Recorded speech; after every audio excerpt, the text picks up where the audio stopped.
are mobilizing with a message for their elected officials. Enough is enough. The students there are demanding that lawmakers take action on gun control so students can be safe at school. Two of those students who you will recognize join us now. We have Emma Gonzalez and David Hogg.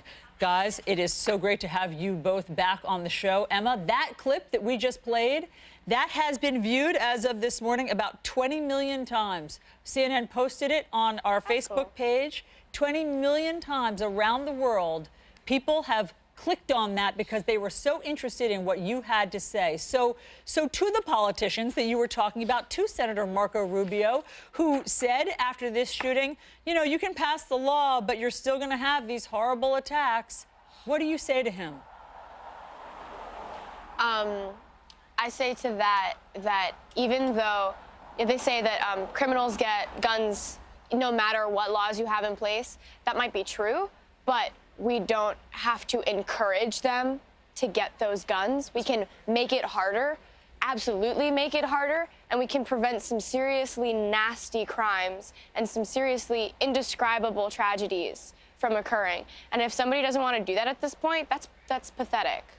David, I would say to Marco that you can't work through divisions. It's absolutely terrifying. The fact that he immediately got up and started talking about how gun control is not the solution. Every answer is a solution at this point because we haven't tried any of them, and we need a multifaceted approach to this extremely complex problem, because if we don't have that, this will never come to an end. What did you both think about the president tweeting over the weekend? Very sad that the FBI missed all of the signals sent out by the Florida school shooter. This is not acceptable. They're spending too much time trying to prove Russian collusion with the Trump campaign. There is no collusion. Get back to basics and make us all proud. Yeah. I think it's disgusting personally. My father's a retired FBI agent, and the FBI are some of the hardest working individuals I've ever seen in my life. They work every day, 24/7, to ensure the lives of every single American in this country. And it's wrong that the president is blaming them for this. After all, he is in charge of the FBI. He can't put that off on them. He is in charge of them. And these people, what they love to do is push this off on the bureaucracy and say it's not them. He is in charge of the FBI. That's one of the executive branches. The executive branch is supposed to enforce laws, and as such, President Trump is in charge of that, and the FBI. And I do want to reiterate that the FBI were some of the amazing first responders who were helping us get to safety, and the fact that he wants to discredit them in any way and that he's trying to shift our focus onto them is disgusting. It's not acceptable. I appreciate that reminder that they're the first responders and that they go into these dangerous situations to try to save people. So the president says that he's going to hold a listening session with students on Wednesday. Have either of you been invited?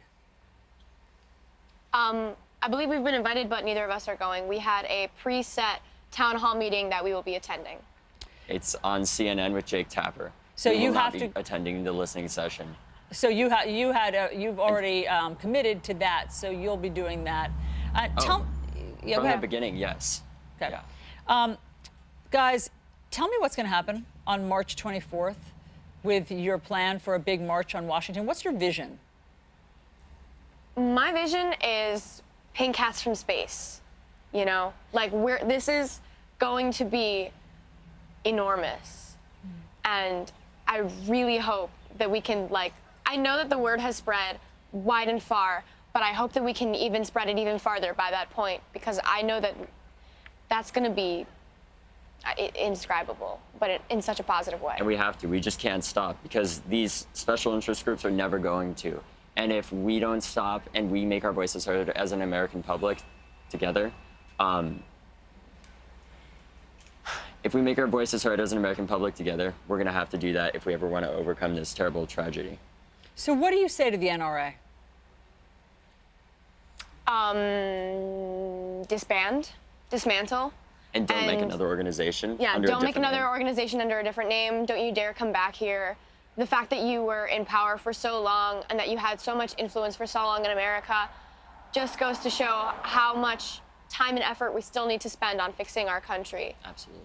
And gun control is just the first thing right now, the first thing that we are mainly focusing on. Look, I don't have to tell you guys, they give millions of dollars to politicians. They have a very powerful tool. So, I mean, how do you expect politicians who need money to keep running for office to say no to the NRA? because we keep telling them that if they accept this blood money, they're against the children. They're against the people who are dying. And that there's no other way to put it at this point. You're either funding the killers or you are standing with the children who have no money. We don't have jobs, so we can't pay for your campaign. We would hope that you have the decent morality to support us at this point. And not take money from people that want to keep lessening gun legislation and making it even easier for these horrifying people to get guns. Because if you can't get elected without taking money from child murderers, why are you running? Hey, guys, are you going to be able to go back to school this week or next week? Are you going to go back into the building where this happened? Well, first of all, the freshman building is being torn down, but the rest of the school is staying up, and as soon as we can, we are going to go back into the school. As soon as they say school is on Monday, I'm going to be there. I'm pretty sure, unless I have interviews or unless we have interviews or somewhere to be, we are going to be at school with the people who need us. We need to stand with our peers. We haven't had time to stand with our peers through all of this.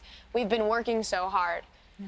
Hey, David, obviously everybody remembers when we first interviewed you on Thursday morning and you were so plain-spoken and so vocal and so strong. How are you guys doing emotionally? I mean, I know you're galvanized by this, but emotionally, how are you? For me, it's been absolutely exhausting. On those first 3 nights, I only got 2 hours of sleep, and then I got 4 hours, and last night I got 5. But that's only because I could miss an interview that I had at 1 in the morning in England.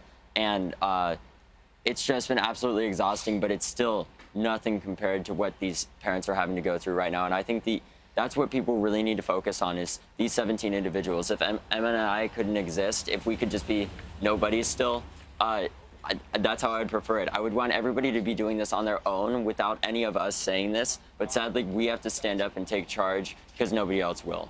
Because our elected officials certainly won't. David Hogg, Emma Gonzalez, we appreciate you keeping your foot on the gas, and we appreciate you being available to us. Senator Marco Rubio has declined our request to come on.